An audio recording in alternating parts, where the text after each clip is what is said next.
السلام عليكم، معكم ام عثمان. اليوم ان شاء الله غادي نقدم لكم واحد شلاضه بريستيج اللي فيها المالح وفيها الحلو. اولا نبداو في المقادير.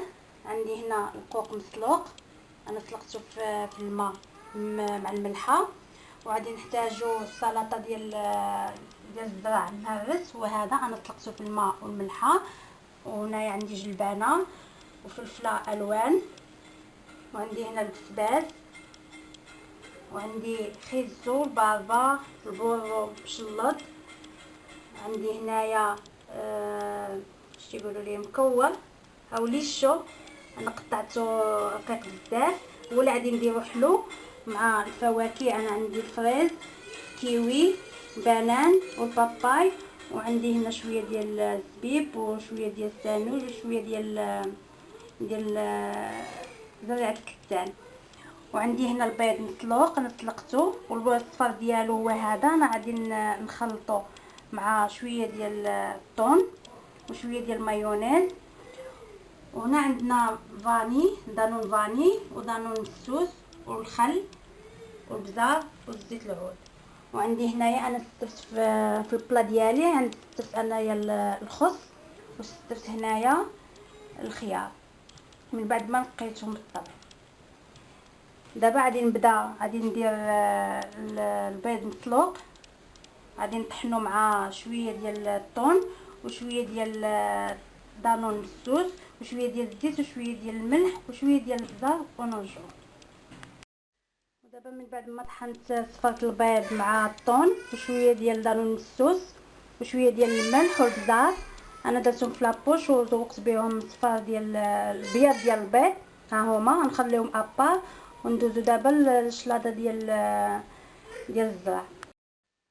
غادي ناخذوا الشلاضه ديالنا اللي سلقناها في الماء والملحه،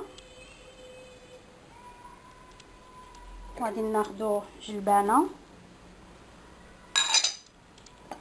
وفلفله الوان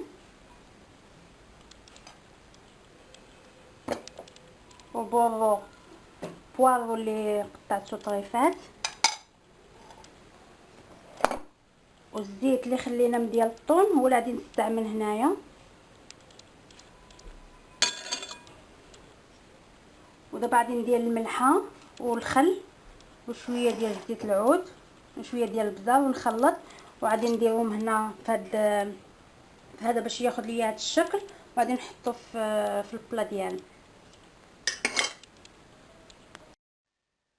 ودابا من بعد ما عمرنا القوق ديالنا ودرنا الشلاضه ديالنا في هذا المول هذا باش يعطينا الشكل زوين، دابا غادي ندوزو لاصالاد حلوه اللي غادي نديرو فيها كيوي والفريز والباباي والبنان، وانتم على حسب الفواكه اللي عندكم في الدار.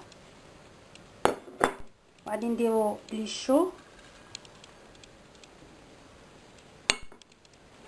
وغادي نديرو شويه ديال الزبيب وشويه ديال زريعه الكتان وشويه ديال السانوج،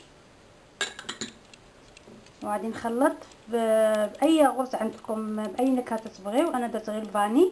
انا غادي نخلط هذا الشيء وغادي نديرو في لي فيغين ديالنا ونتلاقاو بالسلطه الثالثه.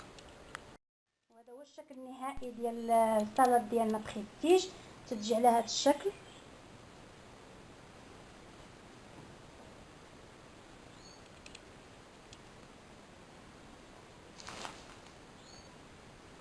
نتمنى تعجبكم، وما تنساوش دائما ديروا لي لايك، واللي اول مره تيشوف القناه ديالي يتابونا معايا ويخلي لي كومونتير، والى فيديو اخر ان شاء الله.